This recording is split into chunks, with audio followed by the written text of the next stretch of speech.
Bem-vindos ao JKCast, o podcast de economia, finanças e investimentos, com José Cobori. Sejam todos muito bem-vindos a mais um episódio do JKCast. Perguntas em áudio e texto para o WhatsApp 61 98117 0005. Lembre-se sempre de se identificar com o nome e o local de onde você está falando e gravar sempre de um local não muito barulhento, tá? E o pessoal em texto também sempre se identificando. Ainda está chegando muitas perguntas sem identificação, sem o local, tá ok? E sem se atentar para aquele detalhe da pergunta entre 40 segundos, 1 minuto, aí, por aí, né? Nessa média aí, tá? Bom, antes de começar, queria até fazer um comentário. Vocês notaram que no mês de junho, eu até falei, para quem já me acompanha há algum tempo, né? Que eu fiquei mais de 30 dias fora. E eu estava lá na divisa do Rio Grande do Norte com a Paraíba, né? Numa praia lá desse município que chama Baía Formosa, que ficou famosa agora com o ouro, né, do Ítalo Ferreira. Baía Formosa é uma cidade pequena, né, mas muito bonita, muito agradável. Eu costumo ficar sempre numa praia, numa vila lá que chama Sagi, mas é no município de Baía Formosa e se precisa fazer compra, essas coisas, a gente vai para a cidade, né? Fui algumas vezes lá para jantar, né? Quando você quer comer em algum restaurante, apesar de ter lá na vila do Sagi, mas eu acabo sempre indo para Baía Formosa também. E teve um dia que caiu a internet e a minha esposa estava comigo, ela precisava atender, né, os pacientes dela online. E aí ela acabou passando o dia lá e eu fiquei em Baía Formosa, acabei apreciando um pouco mais a cidade. Então só esses parabéns aí para o campeão olímpico, né, medalha de ouro, Ítalo Ferreira. E eu sempre comento de vocês do Sagi, né, é um lugar que eu vou já há quase 20 anos, que eu gosto muito de ir lá, gosto de ir. Ultimamente fui até bastante, né? Eu fui em outubro, passei meu aniversário lá, fui em março desse ano e fui em maio novamente. É um local realmente que eu aprecio, o Rio Grande do Norte e a Paraíba. Tá ok, pessoal? Então, sem mais delongas, já delongando um pouquinho com esses comentários, vamos à primeira pergunta. Olá, professor. Sou o Davi de Tubarão, Santa Catarina. Aluno do seu curso, leitor do seu livro e ouvinte assíduo nos podcasts. Ouvi todos eles. O assunto é sobre a privatização dos Correios, cujo senhor foi claro quanto à análise da questão da USPS americana, quanto ao liberalismo estar chegando atrasado aqui no Brasil, também que o mundo hoje tem tomado uma direção inversa em alguns casos e que novos paradigmas têm surgido nesta matéria, Estado, economia, sociedade, etc. Entretanto, a julgar pela forma como o nosso país é conduzido, em que ainda vigora os vícios do patrimonialismo e do modelo burocrático, fazendo que nosso Estado seja cada vez mais ineficiente em prestar bons serviços ao cidadão e que este ainda pague via tributos, pague caro a propósito, essa ineficiência, sendo que quem mais sofre nisso tudo são os mais pobres e menos favorecidos? Logo, me parece ser ainda de bom tom que as privatizações sejam realizadas por aqui. Mesmo que estejamos atrasados nessa matéria, prosperou na década de 80 e 90 nos países desenvolvidos, e mesmo que é exemplo dos Correios, que deu lucro, mas muito aquém do que poderia e que via de regra dá prejuízos que são bancados pela União, dinheiro dos nossos impostos. Sem contar que essa estatal sempre estará na mira para ser usada para interesses políticos espúrios. Mesmo com esse cenário todo, o senhor não acha que as privatizações devem avançar no Brasil? Obrigado por sua colaboração até aqui. Bem, Davi de Tubarão, Santa Catarina. Davi, esse é um assunto bem interessante, bastante interessante, né, e até polêmico, até porque eu, como eu disse, a maior parte da minha vida eu sempre fui liberal, né, principalmente quando eu estava mais ativo no mercado, mas eu sou aquela pessoa, como vocês me conhecem, eu estou sempre me atualizando, né, evoluindo e lendo. O liberalismo já há algum tempo, né, na verdade as coisas vivem em ciclos, né.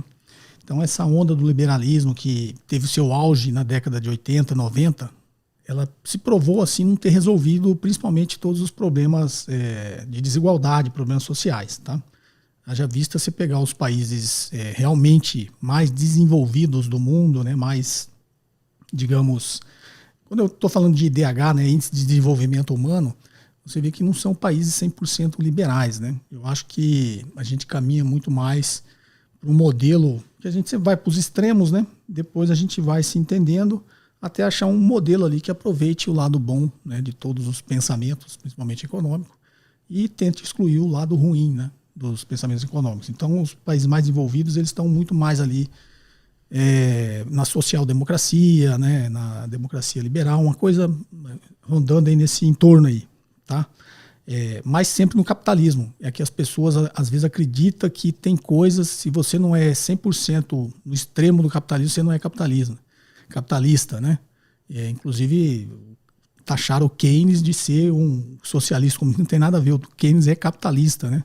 Só que o modelo que o Keynes propôs foi que um capitalismo em que o Estado tivesse um papel importante. Tá? Então, é só essa a diferença. Mas ele não só foi um grande capitalista, como um grande investidor, né? Ficou muito rico investindo, como a maioria de vocês aqui que segue aqui o canal. Tá ok? Então, eu sempre fui a favor de privatizar quase tudo, tá? Mas eu nunca fui tão radical igual são muitas pessoas que acham que o Estado não deveria nem existir, né? Então, essa utopia a gente tem que relevar. É uma crença meio terraplanista, tá? O Estado é necessário, não existe... o que prega a ausência do Estado total é a anarquia, né? Não existe esse negócio de... Então você vê muitos, principalmente comentários na internet, né? Imposto é roubo, o governo não sei o quê, o Estado... Né? Não adianta a gente radicalizar, né? E por esse lado. Porque o que eu imagino é o seguinte: eu sou a favor de privatizar tudo que o Estado não é competente e que não seja estratégico. Então a gente fica muito nessa neura de privatizar tudo. Os países desenvolvidos, os países capitalistas, eles não têm tudo privatizado. Tem muita coisa que está na mão do Estado. Tá? E nesse vídeo que eu gravei dos Correios, eu estou dando exemplo do que todo mundo usa os Estados Unidos de exemplo como o capitalismo mais desenvolvido do planeta. E lá os Correios são estatais, né? Não é nem estatal, é uma agência pública federal, tá? A USPS, né? Então, e ele é deficitário, 100% deficitário, o governo está sempre injetando dinheiro. Só que o governo americano mantém o Correio lá estatal, como o modelo nosso é uma agência gigantesca também, tá? Porque o Correio tem um papel... Tem vários papéis, tá? Vou dar 2 exemplos simples de entender. Ele tem um papel que ele chega em todos os lugares, a própria lógica da iniciativa privada, a lógica de... E a gente conhece bem isso, né? Principalmente vocês que estão aqui no canal, quando você faz aquela análise de viabilidade econômica financeira de qualquer projeto, os projetos que não são rentáveis você abandona, você não põe dinheiro. Então, os Correios lá nos Estados Unidos, assim como no Brasil, eles não têm essa visão, eles têm uma visão um pouco mais... de capilaridade total para a integração nacional. Tanto que começou lá no início, chamava Correio Aéreo Nacional. Então, chegava em todos os lugares do país. Então, uma empresa privada não faria isso. Ela não vai entregar uma correspondência, uma encomenda lá no interior do Amazonas. Não vai, ninguém vai fazer isso. A iniciativa privada ela vai acabar concentrando onde realmente dá lucro, onde realmente tem volume, tem escala, para ela fazer uma rentabilidade melhor. Tá? Então, tem esse papel. E lá nos Estados Unidos eles sabem disso. Tá? Por isso que eles mantêm a USPS funcionando, essa agência federal, nas mãos do Estado. E outras coisas que os microempreendedores distribuídos num país continental, assim como o Brasil, né, os Estados Unidos é um país continental, eles utilizam muito esse serviço da USPS para fazer os seus negócios. É uma coisa que está bastante comum aqui no Brasil também. Né? Hoje qualquer um de qualquer lugar do Brasil pode fazer o seu negócio online, né, vender aí pelo Mercado Livre, fazer nessas plataformas todas de marketplace, fazer o seu pequeno negócio e distribuir as coisas a partir do local que ele está. E isso só é possível porque o correio chega lá. Então, e tem muita gente que tem uma certa falta de conhecimento quando fala que tem que quebrar o monopólio do correio. O monopólio do correio é só em cartas. O correio não tem monopólio em encomendas. Encomenda pode ir para qualquer lugar. No Brasil, qualquer empresa pode fazer. Só que o correio, como eu acabei de dizer, que tem esse papel, ele faz para todos os lugares. As empresas privadas, a FedEx, né, a DHL, as transportadoras aí, a TAM Express, né, a Gol, a Azul, todos eles têm esse serviço também de entrega de encomendas. Só que eles só vão onde dá lucro, concorda? E o correio acaba também entregando em qualquer lugar as suas encomendas. Então faz exatamente o que faz a USPS. Então ele tem um papel estratégico, assim como nos Estados Unidos tem um papel estratégico, tá? E aí as pessoas acham que papel estratégico é só quando é guerra, né? Todo mundo tem essa noção de ser estratégico porque tem um interesse geopolítico. Não. Estratégico que a gente está falando é para o desenvolvimento do país, tá? Então, privatize-se tudo que não for estratégico, né? Que não tiver, o Estado não tiver um interesse social ali, um interesse de desenvolvimento, de que aquela empresa ajude no desenvolvimento do país. Tem vários e vários exemplos, e cito até inclusive nos Estados Unidos e na Inglaterra, em que foi o Estado que desenvolveu vários dos mercados que hoje são os mercados mais lucrativos nesses países. A Coreia do Sul não era nada, eu não vou nem citar a China, porque a China é um partido comunista só ali, é tudo realmente o Estado. Mas você pega a Coreia do Sul, o pessoal fala que é liberal não. A Coreia do Sul, as grandes empresas coreanas só chegaram onde chegaram porque o Estado que injetou dinheiro naquilo ali até ele se tornar competitivo. Não se enganem, né? A Hyundai, essas empresas todas, elas nasceram e se sustentaram através de dinheiro estatal. É o mesmo caso nosso, né? A gente, por incrível que pareça, a gente não tem fábrica de carro, mas a gente tem fábrica de avião. A Embraer é uma empresa de tecnologia de ponta, competitiva, que vende aviões para o mundo inteiro. Concorre de igual para igual para todas as empresas fabricantes de avião. Inclusive o Super Tucano, né, o T-27, o próprio Estados Unidos compra. É um excelente, é o considerado o melhor avião para treinamento militar. Foi desenvolvido e é fabricado pela Embraer. Só que a Embraer só chegou onde chegou porque era uma estatal. Teve forte presença de dinheiro público até a empresa chegar num nível de competitividade. Então, imagine lá atrás, se não fizesse isso, a gente não teria Embraer. E eu acho que o Estado deveria não só fomentar através do BNDES, mas ter também algumas políticas nesse sentido de fortalecer a iniciativa privada. É o Estado que coloca aquele dinheiro que a iniciativa privada não quer colocar, porque são projetos de retorno de muito longo prazo. Então, projetos de retorno de muito longo prazo, a iniciativa privada não entra, por uma simples lógica, né? Custo de oportunidade. Se você é um empresário, tem, 100 bilhões para abrir uma empresa, e óbvio, todo mundo quer abrir uma empresa para ter lucro, você vai escolher um projeto que tem um retorno em menos tempo. E os verdadeiros negócios competitivos no longo prazo são tecnologias, inovações tecnológicas, tecnologia que exige um investimento intensivo em capital para aquele negócio se desenvolver e se tornar competitivo. Todos os países do mundo são assim. Então, é só as pessoas que não têm conhecimento, que ficam repetindo as coisas que escutam e não tem noção de que os países que, inclusive, eles idolatram, né, como exemplo de capitalismo, o Estado está por lá, tá? O Estado está botando dinheiro, está fazendo o negócio desenvolver.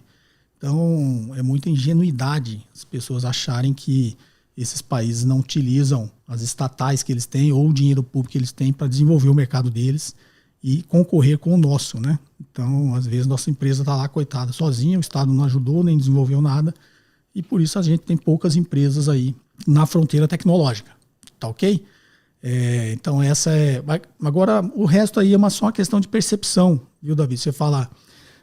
o Estado, né? O Estado é perdulário, o Estado é mau gestor, né? O Estado é utilizado politicamente, o Estado... Isso tudo é verdade. Isso tudo é verdade, só que você não joga o bebê e a água suja fora.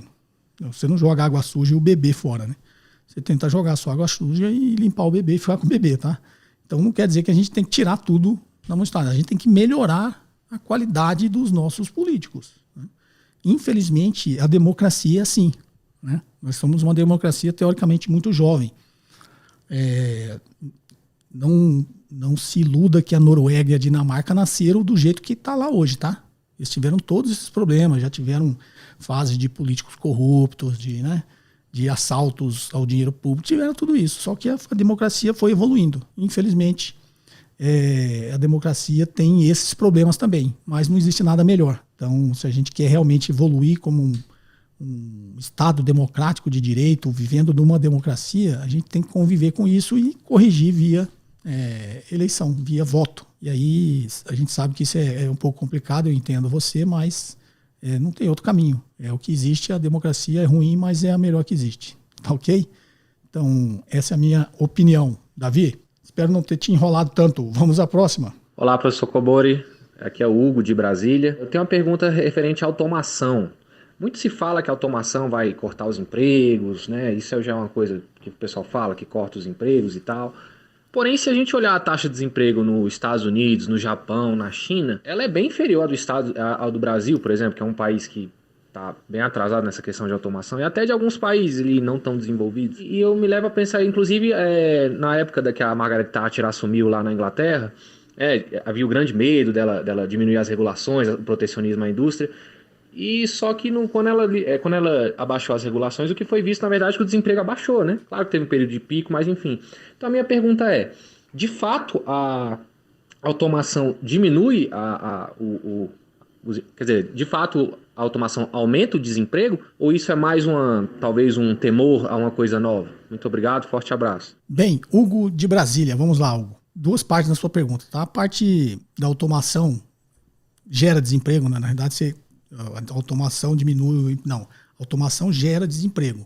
Por um simples motivo. Você pega uma atividade que é repetitiva e se automatiza ela, né? Faz isso de uma linha de produção, coloca um robô, você emprega todo mundo que fazia aquilo. Tá? Isso é natural. Isso aí é evolução.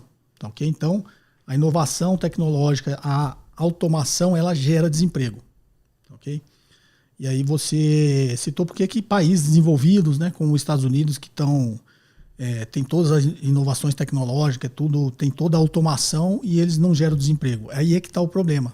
Né? Aí é que está o problema, que é a relação que eu tento estabelecer sempre aqui. Tá? A gente não só precisa ter mão de obra qualificada, como a gente precisa ter onde essa mão de obra vai se empregar. Tá? Então, para a gente perder um pouquinho aquele negócio que o problema é educação, e aí a gente educa, forma um monte de gente, aí você vai lá, um monte de engenheiro tá, né, com food truck, tá dirigindo Uber, tá? Por quê? Porque não tem emprego para gente qualificada também, tá? Não é só a mão de obra desqualificada. Então, a automação vai gerar desemprego na mão de obra desqualificada. Então, a gente precisa qualificar a nossa mão de obra, tá? E isso é através da educação. Agora, para que a gente dê emprego para a mão de obra qualificada que a gente tem que gerar desenvolvimento. E desenvolvimento é exatamente nessa fronteira tecnológica. Você vê, os Estados Unidos automatizou e eles têm desemprego nas mãos de obra desqualificadas, assim como qualquer país. Mas ele desenvolveu lá a fronteira tecnológica, está atuando na fronteira tecnológica, tem toda a inovação, toda a automação. Só que eles produzem isso também e vendem para o resto do mundo. Não é isso? Então eles geram desemprego na mão de obra desqualificada deles, mas geram emprego para a mão de obra qualificada. Então aí é um salto. O seu problema é qualificar a mão de obra. O Brasil tem um problema muito grande, porque o nosso problema não é só qualificar a mão de obra. Eu tenho que gerar emprego para essa mão de obra qualificada. E isso só vem através do desenvolvimento econômico, uma política industrial séria, uma política industrial no rumo certo, no caminho certo. Eu já expliquei em alguns podcasts aqui como que é esse pensamento, não é isso? Você tem a mão de obra desqualificada, aí você vai para a indústria. Você tem aqui a indústria extrativista, né? Aí você tem a indústria aqui da automação, digamos aí, para usar o seu exemplo. E aí você tem a indústria mais ainda da inovação tecnológica. Então, se eu automatizar nessa indústria aqui, essa mão de obra aqui, que faz a parte extrativista, esse pessoal vai perder o emprego. Só que ao fazer isso para eles, eu gero emprego aqui. Então, o que eu tenho que fazer? Qualificar esse pessoal que vai perder o emprego para ele ter um emprego mais qualificado. Okay? E quanto mais eu avanço nessa escala das inovações, mais mão de obra qualificada eu vou exigir e mais mão de obra qualificada eu vou empregar. Eu até usei o exemplo aqui da produção agrícola no Brasil. O nosso o agronegócio no Brasil é um agronegócio de ponta que exporta e nós somos muito fortes nisso. Não é isso? Só que quem tem a mão de obra qualificada, que ganha dinheiro com isso, não está no Brasil. Um exemplo, eu tenho lá minha grande fazenda. Minha fazenda é gigantesca e eu produzo soja. Tá? Sou um dos maiores produtores de soja do mundo. Vou exportar toda a minha produção e vou ganhar dinheiro com isso, eu, fazendeiro. E eu vou automatizar o máximo que eu puder, porque o papel do empresário, da iniciativa privada é gerar lucro. Então se eu puder substituir 100 pessoas lá por uma colheitadeira, eu substituo. Aí eu vou lá e faço toda a automação, né? Põe as colheitadeiras, tem as outras agora que funcionam até via GPS, né? Você vai sempre gerando essa automação e vai gerando desemprego para a mão de obra desqualificada, tá? Então eu tenho uma fazenda gigantesca, no máximo eu emprego ali, 2, 3 engenheiros agrônomos, mão de obra qualificada, é isso? E vou ter os operadores ali das minhas máquinas, né? Dos meus implementos agrícolas. Quando você olha do ponto de vista da nação do país, você fala, puxa, o país é muito forte no agronegócio. Só que quantos empregos ele está gerando nesse agronegócio dele? Nessa mesma fazenda minha, eu estou produzindo, ganhando muito dinheiro com a soja, mas eu estou gerando emprego para um monte de gente nessa cadeia produtiva. Não é isso? Então eu estou gerando emprego lá pro cara que está na fábrica da New Holland, que está na fábrica da John Deere, que nenhuma é brasileira, não é isso? Compra minhas sementes, compra não sei o quê. Tudo bem que essas empresas têm a fábrica, né, desses fertilizantes, dessas sementes no Brasil. Só que a tecnologia está lá na matriz. Então eu estou gerando emprego para esse pessoal que não está no Brasil. O que está no Brasil aqui, de alguma forma, também não é tão qualificado assim. O grande exemplo disso é a indústria automobilística. Nós não temos indústria de automóveis brasileiras. Nós somos um parque industrial, somos tanto que aqui chama montadora. A tecnologia vem de fora e a gente só monta o carro aqui. A gente gera muito emprego na indústria automotiva, gera. Só que em termos de tecnologia, a gente não recebe transferência de tecnologia. A tecnologia está na matriz da Ford, está na matriz da Mercedes, está na matriz da Volkswagen, não está no Brasil. O Brasil só monta, por isso chama montadora. Tanto que a Ford fechou. A Ford fechou a fábrica aqui. Por quê? Porque é só uma montadora. A tecnologia, tudo, a inteligência deles está lá fora, não está aqui. E aí, então, por isso que eu até dei o exemplo da Embraer, a gente não tem indústria automobilística. Então eu tenho um grande mercado automobilístico, tenho um monte de montadora, só que a mão de obra realmente qualificada que está lá na fronteira tecnológica não está no Brasil. No Brasil aqui eu monto os carros. Óbvio que nas fábricas tem pessoas qualificadas também. Tá? Mas quem está desenvolvendo o novo design do carro, quem está desenvolvendo os novos softwares lá que estão no computador de bordo dos carros, toda essa tecnologia de ponta não está sendo desenvolvida no Brasil. Está sendo desenvolvida em outro lugar. Por isso que a gente é descartável. Por que a Ford fechou a fábrica no Brasil? Porque a gente é descartável. Ele falou, vou fechar no Brasil e continuo funcionando só com a minha fábrica na Argentina. Então, esse tipo de visão um pouco mais estratégica, né, que a gente tem que ter para frente. Então, é isso, né? A automação, óbvio, gera desemprego, tá? As pessoas que vão ser substituídas pelas máquinas vão perder o emprego. O que a gente precisa é não só qualificar essa mão de obra, mas ter indústrias para empregá-las aqui, tá? No Brasil, tá? Não deixar com que esses empregos qualificados a gente esteja gerando eles em outro país. Você até citou o exemplo da Margaret Thatcher, sempre fui fã da Margaret Thatcher, mas hoje, numa perspectiva histórica, você vê que a Inglaterra perdeu muito mercado e está retomando, né, muitas coisas. Inclusive, eu dei o exemplo aqui, né, muitas empresas estatais que foram privatizadas na Inglaterra estão sendo retomadas pelo poder público, porque os serviços ficaram piores e mais caros. E aí o Estado resolveu tomar de volta porque também acreditou aquilo ser estratégico. Estratégico para quê? Existem coisas que são monopólios naturais, né? Os monopólios naturais estão todos sendo privatizados. No mundo inteiro foi na década de 80 e 90, tá? Agora eles estão retomando. O que é monopólio natural? Companhia de água. Você não tem duas companhias de água te oferecendo, você fala, ou liga o registro de um ou liga do outro. Não, só tem um, é um monopólio natural. Não é isso? Então isso é estratégico, e até sob o ponto de vista geopolítico, inclusive. Então monopólios naturais, eles costumam ser estratégicos, né? E você tem como isso dar certo privatizando? Tem, mas precisa de uma forte presença do Estado regulando esse mercado, tá? Regulando esse mercado porque existe exatamente essa coisa da viabilidade econômica e financeira. Quando está na mão do Estado, ele está reinvestindo aquele superávit, né, aquele lucro que ele gera, para manter o serviço funcionando. A tendência, isso se mostrou real no resto do mundo, quando passou para a iniciativa privada quer dar lucro. Então eles distribuem muito mais percentualmente o lucro do que reinvestem. É óbvio que eles têm um certo reinvestimento, mas depende da gestão, né? Até empresas que não foram, empresas normais, tem muitas na história. Eu testei aqui o exemplo da WorldCom, né, da Enron, que inclusive era empresa de energia, o que eles fizeram lá nos Estados Unidos, né? Os executivos, para ganhar os bônus lá que são de curto prazo, eles adiam investimentos. O serviço vai ficando ruim, mas ele está dando lucro, né? Lá no papel está aparecendo um lucro enorme e eles estão recebendo bônus. Então, existem conflitos de interesse na iniciativa privada também, e muito. Então, a gente não pode se iludir com isso também. Tá ok, Hugo? Espero ter te ajudado. Forte abraço. Vamos à próxima? Olá, Sr. Cobori. Meu nome é Breno, sou de Esmeraldas, Minas Gerais. E, primeiramente, gostaria de agradecer ao senhor ao conteúdo, as suas reflexões, que, além de nos fazer investidores melhores, nos leva para um caminho de ser até mesmo cidadãos melhores. Então vamos lá. Dr. Cobori, a minha dúvida é em relação aí ao valuation de empresas e ações descontadas. O senhor ensinou aí alguns vídeos fazer o valuation através do fluxo de caixa descontado, onde que a gente faz uma projeção do fluxo de caixa da empresa, trazendo a valor presente aí com uma taxa de desconto. Porém, tem uma outra avaliação para a gente também saber se as ações estão descontadas através da fórmula de Graham. A minha pergunta é, Dr. Cobori, primeira, qual das duas o senhor acha mais eficiente para se avaliar ações? E segundo, como o fluxo de caixa descontado ele é um pouco mais complexo do que a fórmula de Graham, eu gostaria de saber,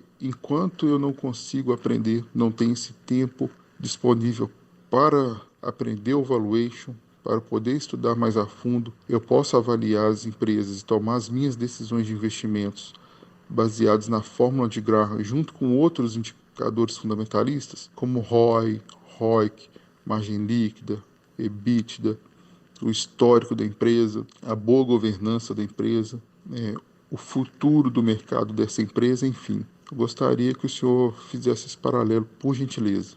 Mais uma vez, obrigado, forte abraço e sucesso nesse podcast. Bem, Breno de Esmeraldas, Minas Gerais. Vamos lá, Breno. Na realidade, a grande maioria das pessoas utilizam o fluxo de caixa descontado. Ele é o mais, digamos, aderente à realidade, apesar de todos estar projetando o futuro. A fórmula de Ben Graham, inclusive, tem um vídeo no meu canal sobre que eu explico essa fórmula, tá? O valor intrínseco, ele acha o valor com a fórmulazinha, né? O valor intrínseco é igual a raiz quadrada de 22,5 vezes lucro por ação vezes o valor patrimonial da ação.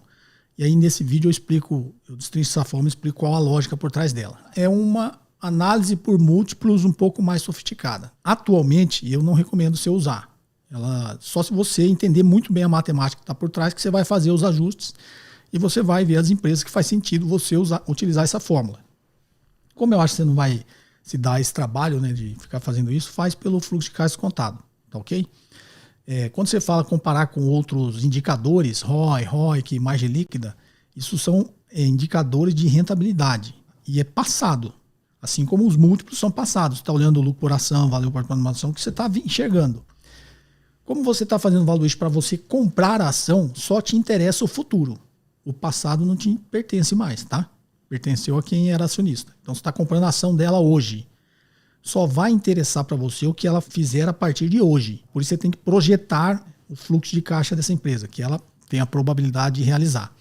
E aí entra uma série de análises, não só econômicas, financeiras, como de competitividade, né, de mercado, de marketing, de estratégia. Então um monte de coisa nesses fatores. Então, a fórmula de Ben Graham também, ele está pegando um número e multiplicando por 2 outros múltiplos, né, e tirando a raiz quadrada disso, e vai achar um valor. Era muito utilizado na época do Ben Graham, porque ele foi feito para analisar, fazer valuation de empresas industriais, né, de indústrias. Então não faz muito sentido a gente utilizar isso hoje. Então utilize a fórmula do fluxo de caixa descontado. Todas as outras análises que você falou, você está olhando para o passado. É óbvio que para você projetar o futuro, você vai querer conhecer o histórico da empresa. Mas você não pode investir hoje só com base no que você está vendo que a empresa fez no passado. Até porque as empresas, algumas empresas morrem, outras nascem, outras quebram, outras dão prejuízo. Então, você olhar só para o passado não quer dizer que a empresa vai continuar sendo boa. Muda muito rápido, né? E principalmente as empresas ligadas ao mundo da tecnologia, que é uma empresa boa hoje, amanhã pode não ser. Eu lembro quando chegou o celular no Brasil, só tinha a Motorola. Para quem é mais antigo vai lembrar, eu tive aquele tijolo, né? Parecia aqueles celular de soldado na guerra, né? Era o PT-550, era um tijolo desse tamanho. Mas era o mais moderno que existia e todo mundo falou, pô, a Motorola vai dominar o mundo. Ok? Aí depois veio a Ericsson. Já pegou um pouquinho do mercado da Motorola. Não é isso?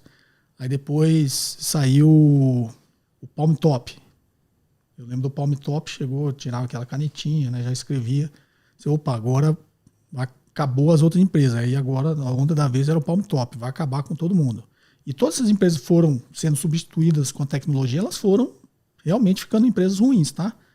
Aí depois que entrou o Palm Top, chegou a Nokia. Aí a Nokia chegou com um celularzinho mais avançado e tal, aí já era. Palm Top já era. Né? Aí chegou o BlackBerry. Aí BlackBerry agora é o BlackBerry que é o negócio da vez, sumiu. Aí chegou o smartphone, né? Saiu o iPhone.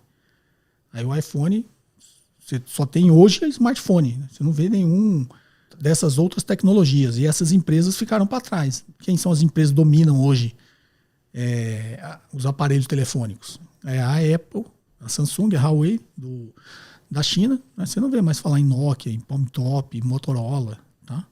É muito residual o que essas empresas têm. Então, você imagina, né? O que hoje você pode estar falando, puxa, hoje a empresa da vez é a Samsung, né? Está dominando o mercado de telefonia. Não sei, amanhã pode surgir uma tecnologia e ela deixar de ser a bambambam do pedaço. Né? Então a gente tem que sempre olhar para o futuro muito mais do que para o passado. Tá joia? Espero ter te ajudado. Vamos à próxima. Olá, professor Cobori. Eu sou o Davi, falo de Santo André, São Paulo. Acompanho o senhor desde o começo do seu canal, sempre com excelentes conteúdos e muito didático. Parabéns pelo trabalho, sempre aprendo muito com o senhor. A minha pergunta é a respeito da sua opinião sobre essas ETFs de renda fixa no mercado americano, principalmente ETFs de tesouro americano e mercados emergentes. No Brasil, infelizmente, há muitas restrições para pessoas físicas e fundos que investem nisso são somente para qualificados, mas alguns apresentam até uma rentabilidade histórica muito boa. Vejo comentarem bastante que essas ETFs pagam dividendos em dólar e que podem servir como uma diversificação e também proteção de carteira em momentos de estresse do mercado. Mas os juros americanos hoje estão próximos de zero e a inflação lá tem subido e muitos dizem que talvez o Fed tenha que elevar a sua taxa de juros antes de 2023. Eu imagino que os títulos lá funcionem da mesma forma que aqui no Brasil. Se a taxa sobe, o preço cai. Até que ponto o senhor acha que para nós no Brasil vale a pena pensar nesse tipo de investimento? Obrigado e um forte abraço. Bem, Davi de Santo André, São Paulo. Vamos lá, Davi. Na realidade, a sua carteira, quando você diversifica ela no exterior, você está diversificando a sua exposição à moeda, né? Ao risco do país. Então, você está lá agora tendo um pouco de investimentos em dólar. Tem algumas coisas que tem que levar em consideração. Como você falou, fundos, um monte de produtos é só para investidor qualificado. O investidor qualificado é aquele que tem mais de 1 milhão investido em ativos financeiros. Ou profissionais do mercado, né, que tem lá as certificações que a CVM lista lá que pode ser considerado, que é um agente autônomo, um CEA, um CNPI, tem vários, um CFP que são considerados investidores qualificados. Então, tirando esses aí, os investidores comuns não podem investir em determinados tipos de papéis. Aí fala, bom, posso investir em ações direto nos Estados Unidos. Aí você tem que abrir uma conta numa corretora lá nos Estados Unidos, né, e comprar as suas ações direto lá. Ou seus títulos aí, como você falou, de renda fixa, debêntures, títulos do Tesouro Americano. Quando você vai para o lado da renda fixa, você tem que sempre lembrar que o movimento geralmente é o inverso, né? Os investidores americanos que querem se expor um pouco mais ao risco, ele vem aqui, porque tem um diferencial na taxa de juros. Então você está fazendo um movimento inverso. Você está indo lá, você está topando ganhar um pouquinho menos por uma segurança maior. Então você está investindo em renda fixa lá nos Estados Unidos, né? Nos títulos lá do Tesouro Americano. Então sua rentabilidade vai ser menor que no Brasil. Tá? Então é só você pensar que o seu raciocínio é diferente. Enquanto o americano está querendo se expor mais ao risco, você está querendo se expor menos ao risco. Por isso você está indo para lá quando eu estou falando de investir em renda fixa. Está diversificando. É vantajoso, você tem que fazer conta. E depende do que você vai fazer, porque tem um monte de entraves tributários aí no meio. E trabalho, né? Para declarar isso no imposto de renda. Porque você vai investir lá. Dependendo do ganho de capital, se não me engano, lá até 35 mil você fica isento. Quando você traz aqui para o Brasil, o seu investimento veio de fora, aí tem uma coisa que tem que lançar no Carnê-Leão, tem outra coisa que tem uma escala de tributos. Tem um problema que se você morrer, aquele dinheiro seu que está lá vai pagar 40% de imposto, de herança, que no Brasil não paga. Ou paga muito pouco, né? Você que está em São Paulo é 4%. Então, tem uma série de implicações tributárias que você precisa conhecer bem para depois você falar assim, opa, vale a pena eu investir. Tem investidores grandes que aí utilizam outros mecanismos, como offshores, né? Abre uma empresa nesses paraísos fiscais, investe através da empresa, enquanto tiver circulando dinheiro só entre essa empresa nesse paraíso fiscal e o país de destino que ele está investindo, ele não está recolhendo nada. Ele só vai recolher quando ele retirar o dividendo dessa offshore. Só que aí só compensa fazer isso se tiver alguns milhões de dólares para investir, né? Senão, porque o custo disso é caro também, de administrar isso aí. E você precisa pelo menos de uma orientação no início de profissionais que conheçam essa parte dessa burocracia, dessa tributação, para você não incorrer em nenhum risco desconhecido, né? Eu conheço muita gente que investe, fica empolgado, investe lá e depois ele vai ver a rentabilidade dele foi pior do que aqui. Quando ele coloca na ponta do lápis todos os custos, impostos, tributos que ele teve que recolher, não valeu a pena. Então tem que precisar ficar de olho nisso, tá, Davi? Espero ter te ajudado. Um forte abraço. Vamos à próxima. Boa tarde, professor Kobori. Meu nome é Aníbal Barroso, eu moro nos Estados Unidos e tenho uma pergunta. Eu acompanho sempre no YouTube canais sobre investimentos e eu vi uma plataforma chamada Antares, que opera com robôs. E nessa plataforma eles falam para que você compre um pacote entre 2 a 10 mil dólares e que essa plataforma opera em diversos mercados ao redor do mundo. Gostaria de saber se realmente o senhor tem conhecimento dessa plataforma e se realmente não se trata de uma pirâmide. Muito obrigado, desde já agradeço e sempre estou acompanhando os seus ensinamentos. Muito obrigado. Bem, Aníbal Barroso, direto do United States. Vamos lá, Aníbal, é o seguinte, é fria, sai fora. Tô rindo, brincando, mas 99,99% de chance disso aí ser uma fria. Pode ser que você esteja lá no 0,001% de que não é. Mas tem todos os indícios que é uma fria. Por quê? Primeiro, tá cobrando um dinheiro para você entrar. Isso aí já é um sinal que não deve ser uma coisa muito séria. Outra coisa, robô. Esse negócio de robô é uma, digamos assim, é uma lenda que de vez em quando as pessoas mandam essas perguntas para mim. Você imagina que seja um robô que vai lá ficar fazendo as operações pelo computador e vai ganhar dinheiro. Ele tem uma incoerência aí.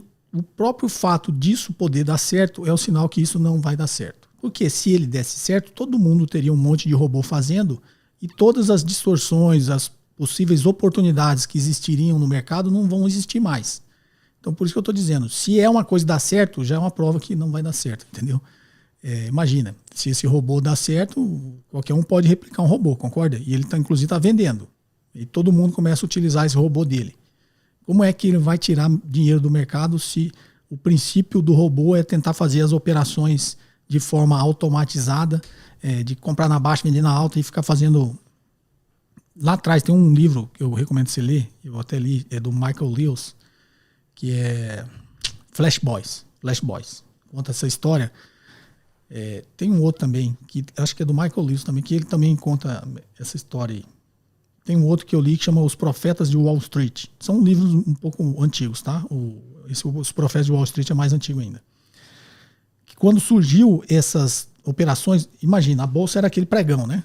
Pessoal gritando, você tinha lá o seu operador de pregão, tudo viva a voz, o pregão. Aí foi substituído pelos computadores. Então hoje você faz suas operações ali pelo home broker. Né? Entra lá no seu home broker, compra, vende ações. E aí surgiu uma coisa que chamava HFT, High Frequency Traders, tá? Que as grandes corretoras, os grandes bancos tinham. Era caro, mas eles tinham. E aí eles tinham uma grande vantagem sobre o resto dos investidores. Porque eles tinham primeiro dinheiro para plugar esse High Frequency Traders direto no sinal da bolsa. Então ele tinha lá milésimos, centésimos de segundo de vantagem, que era o suficiente para o computador ganhar dinheiro. Então quando você dava um comprar lá no seu computador, você nunca conseguia ser mais rápido que ele. Então ele conseguia tirar vantagem disso. Então tem vários livros aí que contam como isso acontece. Então assim, imagine que tô dando esse exemplo que isso é uma coisa real, né? Imagine que todo mundo tivesse acesso, tivesse um HFT e tivesse acesso direto ao sinal da bolsa, sem passar por ninguém. O simples fato de todo mundo estar fazendo ia tirar vantagem de quem? Se todo mundo tinha a mesma coisa, entendeu? Então essa lenda do robô geralmente é isso, tá? Essa lenda de robô de investimento que ganha dinheiro, eu não acredito nisso. Sempre surge e sempre some, tá? Inclusive esse que você falou, nunca ouvi falar, deve ser novo. Pode ser que ele já passou pelo mercado com outro nome. Meu conselho singelo não entra nessa aqui. A probabilidade de ser uma fria é muito grande. Tá joia? Sucesso aí nos Estados Unidos. Vamos à próxima? Boa tarde, José Kobori. Muito prazer. Eu sou Luiz Antônio. Eu sou gerente de relacionamento de uma instituição financeira, alta renda. Moro em Brasília. Gostaria de parabenizá-lo pelo excelente trabalho de educação financeira, de grande valor para a sociedade. Eu tenho recebido dos meus clientes pedido de informações sobre investimentos diretamente no exterior, seja em ações, seja em títulos privados, seja em títulos públicos. Isso é possível? Um cliente, para investir no exterior, ele precisa enviar os recursos para o exterior, ter conta no exterior, correto? No Brasil, ele poderá investir apenas através de ETFs e BDRs? Obrigado. Bem, Luiz Antônio de Brasília. Eu, às vezes, em algumas perguntas eu acabo me empolgando e falo demais, né? Eu acho que eu acabei respondendo essa pergunta sua numas perguntas que já passaram aqui, tá? Então, o investidor brasileiro tem como investir em ações nos Estados Unidos lá diretamente? Tem. Ele tem que ter uma conta numa corretora lá, estrangeira, e ele tem que mandar o dinheiro daqui para lá. Aí ele vai fazer uma operação de câmbio. Então, o que eu estou dizendo, o que eu disse na outra pergunta, é assim, ele tem uma certa burocracia que a pessoa tem que acompanhar e entender. Quando ele fizer isso, ele vai estar adquirindo um certo trabalho para depois ele declarar isso no imposto de renda dele. Nada que um investidor dedicado lá consiga fazer. Mas qual a atenção que ele tem que ter? Ele pode abrir uma conta numa corretora nos Estados Unidos, enviar o dinheiro, fazer uma operação, enviar o dinheiro para lá, na corretora, abrir a conta dessa corretora, o seu dinheiro chega lá e de lá ele compra as ações. Aí ele vai estar sujeito ao mercado americano e quando ele trouxer esse dinheiro de volta, ele vai ter que também fazer uma outra operação de câmbio e declarar isso. Se ele teve ganho de capital, vai ter que declarar. Vai ter uma certa burocracia. Tem que ver que existe uma diferença aí nos tributos. O ideal, comprou ações, recebeu dividendos, não traga o dividendo para o Brasil, né? Deixa o dividendo lá na sua conta e reinvista os seus dividendos. Movimente o mínimo possível, né, esse dinheiro entre os dois países. E o cuidado que eu disse que são outros detalhes, né, que às vezes a grande maioria não sabe e depois acabam se arrependendo, né? Não que todo mundo vá morrer, tá? Só estou dando o exemplo do imposto sobre herança, né? Você mandou lá, sei lá, $100 mil. Aí você está operando lá. Aí você morreu. Vamos fazer seu inventário. Seus $100 mil está nos Estados Unidos. 40% sobre quem pegar esse dinheiro seu filho, né? Sua esposa. Vai ter que pagar, dependendo do estado americano, né? Vai ter que pagar aí até 40% de imposto sobre herança, tá? Então, esses cuidados a gente tem que ter. Tá ok? Luiz Antônio, espero ter te ajudado. Forte abraço. Vamos à próxima. Boa tarde, professor Cobori, Sérgio de Porto Alegre. Primeiro eu quero agradecer ao senhor, né, pela sua disponibilidade de nos ajudar. Muito importante, obrigado. A minha dúvida é sobre o IGPM, porque a gente vê assim o pessoal comentando: vocês têm que cuidar com a Taesa que o IGPM não vai mais ficar nesse patamar. Ou então os FIIs de papel, né, os CRIs. Porque o IGPM está alto, eles estão pagando alto. Cuidado. Esses valores já não foram corrigidos? Eles, por exemplo, só baixaria o yield se houvesse deflação, não? Porque se agora, digamos que o yield está 10%, a tendência, se o preço continuar dos papéis em 10%, a tendência é continuar os 10%, não? Se o IGPM baixar, porque a inflação já passou, né? O yield baixaria, não sei se o senhor entende o que eu quero dizer, né? Só baixaria se houvesse deflação, não seria esse o caso? Muito obrigado. Bem, Sérgio, vamos lá, vou explicar de forma simples, tá? Raciocina como se fosse uma NTNC, né? A NTNB, IPCA, NTNC e IGPM. NTNC nem existe mais, tá? Já faz acho, quase 20 anos que o Tesouro não lança mais, mas elas existem ainda, né? Estão sendo negociadas no mercado, mas existem muito poucas. E aí você falou de uma CRI, né? Uma CRI que vai funcionar mais ou menos como essa NTNC. Ela paga IGPM mais alguns juros lá que você negociou na época que você comprou essa CRI. Então qual que é a lógica? O IGPM ele é a parte pós-fixada. Ele vai pós-fixar o seu título e mais os juros reais que você negociou, não é isso? Então ele tem uma parte pós e uma parte pré, assim como tem as NTNs. A lógica é o seguinte: quando os juros está subindo, essa parte pré do seu título, você perde dinheiro se você vender ele antes do vencimento. A parte pós não, a parte pós é acumulado, né? Assim como na NTNB você acumula sempre o IPCA. Você vendeu hoje, tem um valor ali nominal ajustado. Se vender amanhã, já vai ter um dia a mais, o valor nominal ajustado de um dia a mais. Então dependendo de quando você vender, você vai acumulando. No caso da NTNB ou IPCA, aquilo é seu. Mas tem a parte pré, que tem também uma coisa um pouco mais complexa, que até eu ensino quando eu ensino precificação de título público. A parte pré, que está naqueles juros que você negociou, se o juros está subindo, o preço do seu título vai cair. Por quê? Ele tem que cair para pagar um juros maior para quem comprar o título de você. Então, nunca é bom você vender um título que tenha alguma parte seja todo pré-fixado ou tenha uma parte pré-fixada quando o juros está subindo. Você perde dinheiro. O inverso é verdadeiro. Você comprou lá, sei lá, IGPM mais... Estou dizendo, mas não estou dizendo que a sua CRI tem a liquidez, tá? Por isso estou dando o exemplo da NTN. Você comprou a NTN-B lá, IPCA mais 3%. O juros está subindo. Se você vender, você vai perder dinheiro. O valor do título está caindo. Apesar de ter a parte pós que está reajustando a inflação, a parte pré está jogando o valor do título para baixo. Aí vai ter uma relação entre eles, pode ser que você esteja perdendo dinheiro. Tá ok? Só num cenário, talvez, né, até provável agora que, como a gente fala, o Banco Central está atrás da curva, é porque a inflação já está subindo lá no alto e o Banco Central ainda está subindo os juros. É como no jargão do mercado, ele está atrás da curva.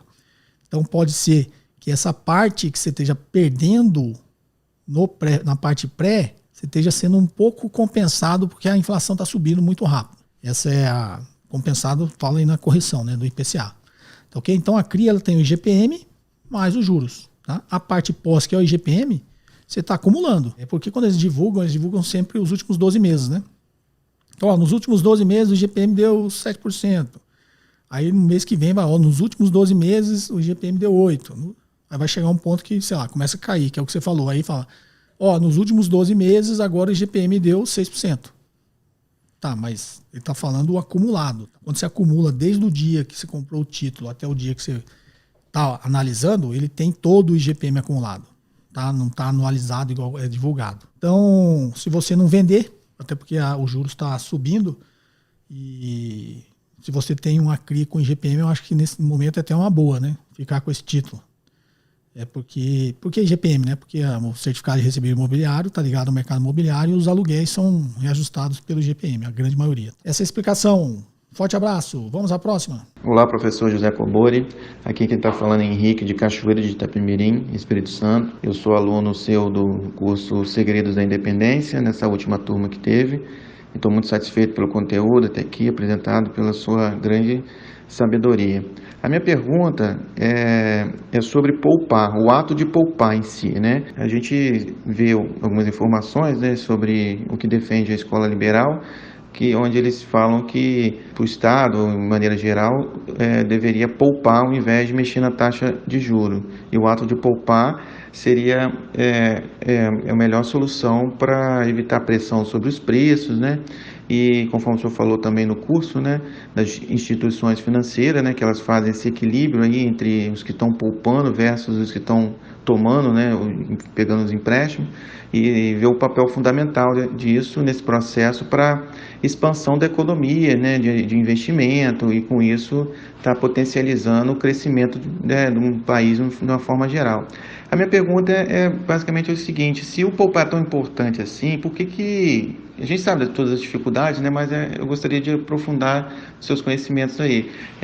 Se o poupar é tão importante, por que o Estado ele não incentiva através de educação, desde a infância, todo cidadão no seu processo evolutivo, ele incluir saber da importância, né, e incluir esse hábito de poupar ao longo da sua vida, e com isso fomentar um financiamento da economia no processo virtuoso ao longo de toda a população de um determinado país.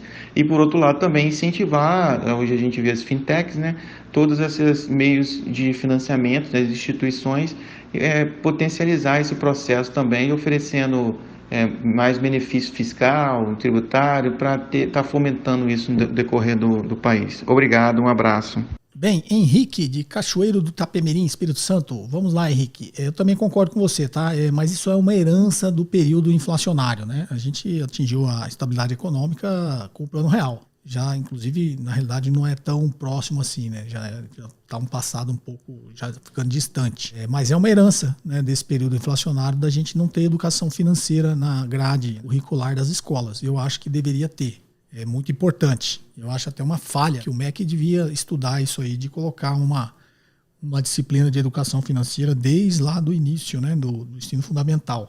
Tá, okay? Isso é muito importante. A gente cresce e se forma. Se não for atrás por conta própria, ninguém te ensina isso. Então isso realmente é um problema. Agora, quando você fala da poupança e investimento, que você aprendeu no curso, a primeira parte da sua pergunta acho que ficou meio confusa, mas assim, o Estado não tem como ele poupar. Porque imagine, se o Estado está poupando é porque ele não tem onde ele investiu o dinheiro. O Estado sempre tem uma necessidade de investir, né? Até nos países mais desenvolvidos, com o IDH lá em cima, não tem como o cara guardar dinheiro, né? O Estado sempre tem uma necessidade de estar investindo esse dinheiro na sociedade, tá? Na economia. Então o Estado não poupa. O Estado pode sim gastar menos, gastar melhor, mas é muito difícil, eu diria até incoerente o Estado fazer poupança. A poupança que o país precisa é a nossa, a poupança privada. Deve sempre ouvir falar, o Brasil precisa muito de poupança externa. E aí cai realmente nisso que você falou, nesse problema. A quantidade de dinheiro que a economia precisa para se financiar, não só o poder público, não só, né, o Estado, através da dívida pública, ele precisa de gente para comprar a dívida dele. Então ele está sempre precisando se financiar. Assim como as empresas precisam tomar dinheiro emprestado para elas crescerem, né, e elas emitem as debêntures. Ou as pessoas físicas, ela precisa tomar dinheiro emprestado, né, crédito para poder consumir ou investir, ou comprar um imóvel, comprar um carro, um automóvel. Não está bem nessa parte da educação financeira, ele não deveria fazer isso, mas as pessoas fazem no mundo inteiro, né, principalmente com imóveis. Então a economia como um todo tem uma necessidade de financiamento, né? O problema do Brasil é que a necessidade de financiamento de tudo isso que eu te falei é muito maior do que a capacidade que o país tem, as pessoas no país têm de poupar. Então a gente sempre precisa de um pouco de poupança externa. Então a gente tem os investidores externos vindo aqui, entrando nos IPOs, comprando títulos da dívida pública. Isso é poupança externa que está sendo investido no Brasil. Então realmente é muito importante que o Brasil desenvolva aí uma parte de educação financeira desde lá do ensino fundamental, porque a poupança interna é muito importante, que ajuda a financiar o crescimento da economia. Tá joia? Forte abraço. Vamos à próxima. Agora em texto. Bom dia, mestre Cobori. Alan, de São José do Rio Preto, interior de São Paulo, leitor do seu livro Análise Fundamentalista e frequentador assíduo dos seus vídeos no canal, pelos quais agradeço muito. Parabéns pelo trabalho. Sabemos o que é volatilidade, porém tenho visto em alguns textos a expressão operar vol, volatilidade. O que é isso na prática? Como isso se dá? Operar vol, operar volatilidade, né? Tipo, compra volatilidade, vende volatilidade, é uma coisa meio complexa. Tá, Alan? Mas eu vou explicar aqui. Acho que já até expliquei em algum podcast com um pouco mais de detalhe, mas vou tentar resumir aqui. O que é operar vol? Tem como você comprar volatilidade ou vender volatilidade. Tá? É uma operação feita no mercado de derivativos, tá? Com opções. Deixa eu tentar resumir para você a matemática por trás disso. Para você achar... eu falei, é meio complexo, né? Nos MBAs eu ensinava, tinha uma disciplina que chamava Derivativos e Futuros, que eu cheguei a dar aula também, eu ensinava a fórmula de Black-Scholes. Então você tem uma fórmula de Black-Scholes, que é a fórmula que eles utilizam para achar o preço de um derivativo. Tem até um documentário, eu vou pedir se der para colocar o link aqui na descrição, um documentário que eu legendei já, sei lá, 15, 20 anos atrás, que passou na BBC inglesa, não tinha no Brasil. Eu acabei conseguindo juntar, né, fragmentos desse vídeo, montei ele e legendei. Chama The Midas Fórmula, a fórmula de Midas. Ele conta a história do prêmio Nobel, né, dos três, o Myron Scholes, o Fisher Black e o Robert Merton, que criaram essa fórmula de Black-Scholes, tá? Ele chama Black-Scholes, né, de Fisher Black e Myron Scholes, que é a fórmula para precificar derivativos, tá? Precificar as opções. Então assista esse documentário, é bem legal. Para quem não assistiu ainda, né? Eu sempre falo aqui no canal, mas acho que tem muita gente que não assistiu. Tá legendado, tá? Então deixa eu te explicar. Essa fórmula que é feita para achar o preço de um derivativo. E aí tem uma coisa de operar volatilidade, tem uma coisa que chama volatilidade histórica e volatilidade implícita. Qual que é a diferença? Nessa fórmula de Black-Scholes, tem 5 variáveis que você joga na fórmula para achar o preço o que seria o preço justo da opção. O prêmio, né? O preço do prêmio da opção. Dessas 5 variáveis é o preço do ativo objeto. Você está operando uma opção de Petrobras, é o preço da ação da Petrobras. O preço do ativo objeto, o strike da opção, que é o preço de exercício dessa opção, a taxa de juros, o tempo e a volatilidade. Essas 5 variáveis que são utilizadas na fórmula para achar o preço do derivativo, do prêmio da opção. E aí, quando você quer achar o prêmio da opção, você precisa ter a informação dos 5 derivativos. Aí você tem o preço do ativo objeto que está lá no momento, isso é tudo feito lá, né, real time pelo computador. O strike da opção você tem lá, você tem a taxa de juros, você tem o tempo, né, que está faltando para você exercer, para vencer esse contrato de opção, e você tem a volatilidade, você joga lá, é volatilidade histórica. Então você pega a volatilidade histórica desse ativo, desse derivativo que você está querendo precificar, do ativo, né? Joga lá a volatilidade histórica, ele cospe o preço. E aí a fórmula está lá apresentando o preço. A volatilidade implícita é só você trocar a variável. Você tem o prêmio da opção já. Não está lá sendo negociado, você tem o prêmio da opção, que está sendo negociado lá, que está aparecendo. Então você joga o preço do prêmio da opção. A fórmula é simples, né? Imagina tem assim variáveis e está o prêmio da opção. Você só joga um para um lado e o outro para o outro. Ou joga os 4 para o outro lado, não é isso? Então agora você tem o preço do prêmio da opção e você quer achar a volatilidade implícita. Ou seja, naquele preço, qual a volatilidade que o mercado está negociando aquela opção. É complexo mesmo. Então, queria só que vocês entendessem esse conceito da volatilidade histórica e da volatilidade implícita. Né? A volatilidade histórica, como o próprio nome diz, tem um histórico lá dessa volatilidade, eles jogam para achar o preço. Como eu tenho o preço já, eu já jogo o preço do prêmio e agora eu quero achar com esse preço qual a volatilidade que estão sendo negociados. Né? Então, nessa fórmula é só eu trabalhar a fórmula. Agora eu acho a volatilidade implícita, por isso que eu chamo implícita, é a volatilidade que está sendo negociada naquele momento. Então, operar volatilidade é isso. Imagine que volatilidade ele não é igual a um número, um preço que ele tem um range, né? Imagine que ele tem um range. A volatilidade está baixa, a volatilidade sobe, a volatilidade está alta, a volatilidade está baixa, a volatilidade está alta. Ele tem como se fosse um limite, né? Não tem limite, mas é como se fosse. E a volatilidade, ela aumenta ou diminui conforme a temperatura do mercado, o nervosismo, o volume de negócios, o que está acontecendo, crise. Então essa volatilidade aumenta ou diminui. É como se fosse assim, quando o mercado está muito calmo, todo mundo calminho ali, todo mundo tomou um suquinho de maracujá e a volatilidade está baixa. Aí de repente o presidente fala uma besteira, demite o ministro da economia, acontece uma catástrofe, volta a pandemia, não sei o que, aí o mercado fica nervoso, volatilidade sobe. Então volatilidade é isso. O que é operar volatilidade? É você, quando a volatilidade implícita está muito baixa e bem abaixo da volatilidade histórica, você compra volatilidade. Como que eu... Aí, vou terminar, tá? E quando a volatilidade está muito alta, bem mais alta do que é a volatilidade histórica, a volatilidade implícita está muito alta, bem mais alta do que seria a volatilidade histórica, você vende a volatilidade. Agora, como eu faço operação? Compra, volatilidade, vende, você faz ela com derivativos, com as opções. Você pode fazer um lançamento coberto de opções.